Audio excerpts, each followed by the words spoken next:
Today I'm showing you the compost making, the basis of any gardening. Life ended, but life begins now by creating the compost.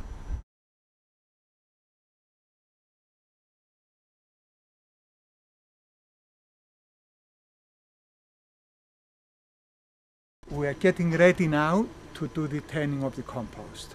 Okay? Oh, yes. Yes, okay. We just remove that one. We get it out of the way. And the real work starts now. Now, I'm going to shift some from underneath there.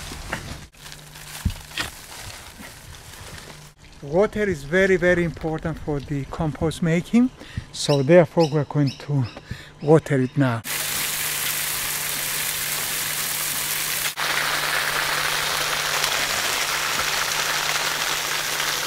What we're trying to do now is mix the dry stuff with the green stuff.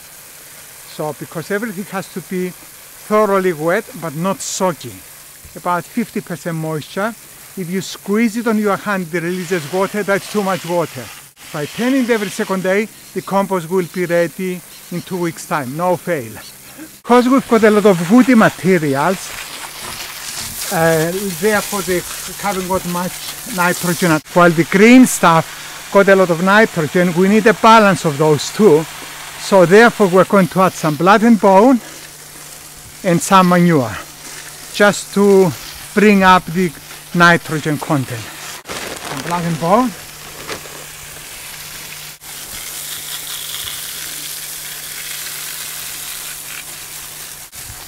And manure.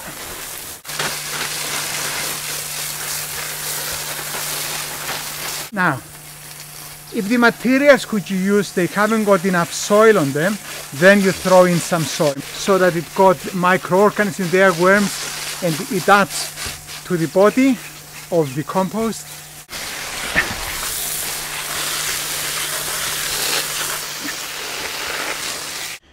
Notice now that how I have piled it up there. The larger the compost, the more the heat will be generated and the quicker the decomposition, and also it will kill seeds from weeds, and also it will kill diseases from plants if it works. That every time I turn the compost, I pile up the outside layer, sides and top, piled in the corner, and in that way I ensure that every bit of compost goes in the middle. And it doesn't take that long to turn it. The most difficult one is the initial turning, the initial preparation like the one today. But after that, things are a lot easier. The first time I'm going to turn it, it will take about 3/4 of an hour, then gradually down to 25-30 minutes. It's a lot easier than last time, 2 weeks ago. This is the 6th and final turn. And somewhere in the middle, the third and fourth turn, was a lot of steam coming out. And that is a good indication that the decomposition takes place quite well. Notice that there is quite a little bit of woody material, but that's quite okay. I was expecting it. And that means that, one, because they were a little bit big, they didn't break down, and two, because there was a lot of more woody materials than green materials.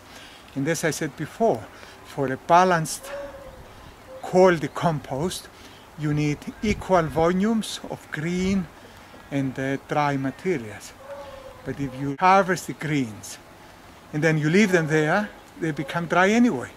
So it's very, very hard in a house situation to get this ideal balance. So I proceed with compost anyway, but then that's the reason I add during the compost making, I add some blood and bone, not too much, and then when I spread the compost in the soil, I add more blood and bone, because blood and bone is a slow release nitrogenous fertilizer.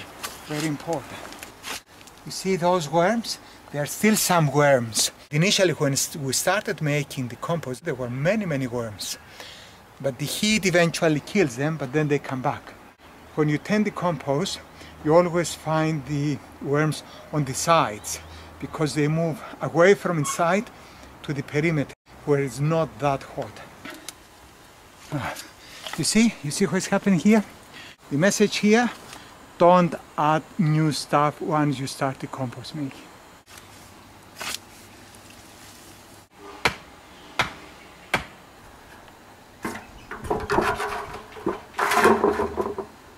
Okay.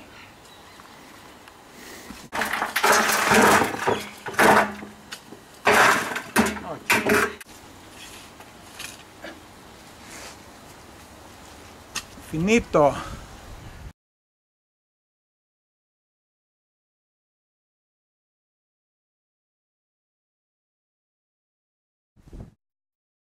This is the trench method of compost making.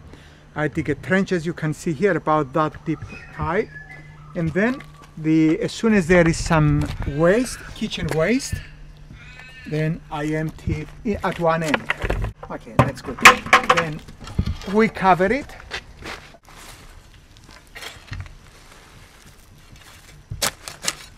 The next lot will come here, cover it, and the next lot over there, and we'll cover that one. So we have to wait for next week for that one, or whenever it's ready.